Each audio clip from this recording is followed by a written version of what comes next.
হয়েছে আজকে, সেটি আমাদের জন্য গর্বের কিছু নয়, বরং এটি আমাদের জন্য লজ্জা। 5ই আগস্ট সিদ্ধান্ত হয়ে গিয়েছে হাসিনার পুনর্বাসন, আওয়ামী লীগের পুনর্বাসনের প্রতি সারা বাংলাদেশের মানুষ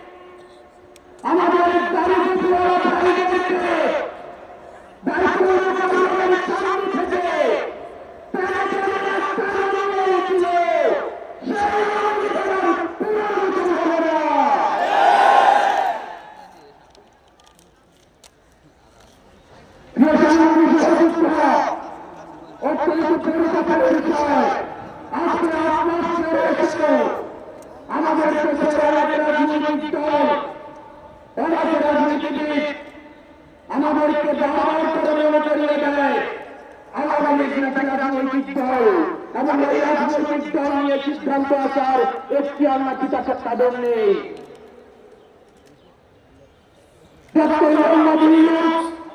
গত কিছুদিন আগে বলেছেন আগামী নির্বাচনে আওয়ামী লীগ অংশগ্রহণ করবে কি করবে না সেটি সিদ্ধান্ত নাকি আওয়ামী লীগের। ডক্টর মোহাম্মদ ইউনূস আপনি ভুলে যাবেন না, আমরা আপনাকে ক্ষমতায় বসিয়েছি। আওয়ামী লীগ নির্বাচন করবে কি করবে না, আওয়ামী লীগ আসবে কি আসবে না, এই সিদ্ধান্ত নিয়েছি আমরা। আওয়ামী লীগ মারা গিয়েছে বাংলাদেশে, আর জানাজা হয়েছে দিল্লিতে।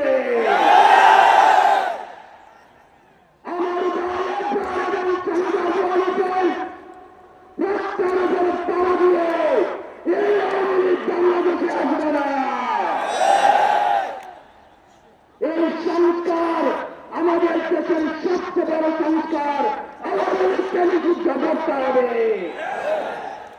এই তিনটি আসামে আচ্ছা যাচ্ছি এরকম কিছু নেই, আওয়ামী লীগকে নিষিদ্ধ করতে হবে।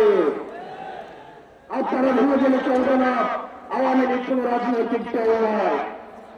71 পরবর্তী সময়ে আপনারা দেখেছেন শেখ মুজিব সর্বপ্রথম বাকশাল কায়েম করে গণতন্ত্রকে জনগণকে হত্যা করেছে। এই বাকশাল দিয়ে 30,000 শাসক কর্মীকে হত্যা করে সারা বাংলাদেশে শাসনতন্ত্র কায়েম করেছে। আওয়ামী লীগের লুটপাটের কারণে আপনারা দেখেছেন 73-এর দুর্ভিক্ষে 15 লক্ষ মানুষ মারা গিয়েছে। আমরা বারবার করে বলতে চাই আওয়ামী লীগ কোন রাজনৈতিক দল নয়, আওয়ামী লীগ একটি সন্ত্রাসী সংগঠন। এই সন্ত্রাসী সংগঠনকে নিষিদ্ধ করার মধ্য দিয়ে আমরা সংস্কার করতে চাই। একই সাথে সাথে সরকার যে হত্যাকাণ্ড হয়েছে, আমরা আপনাদের কাছে অনুরোধ জানাবো এই সরকার হত্যাকাণ্ড যারা শহীদ হয়েছে আজকের এই মঞ্চ থেকে এই শহীদের লিস্ট আপনারা জাতির সামনে প্রকাশ করো।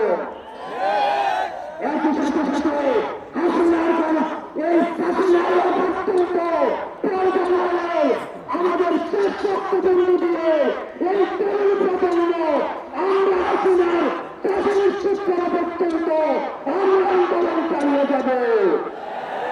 এবং নারী সংস্কার নিয়েছেন পেনশন আপনাদের কাছ থেকে এসেছে।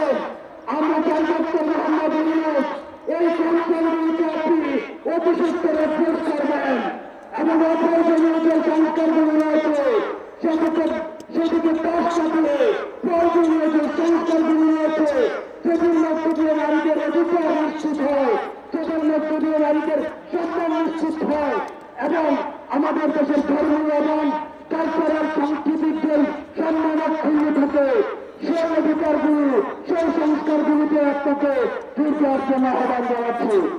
আপনারা ভালো থাকবেন, সুস্থ থাকবেন, হকার পথে হালালের পথে সত্যের পথে আমরা এনসিপি আপনাদের সাথে সবসময় রয়েছে। ইনকিলাব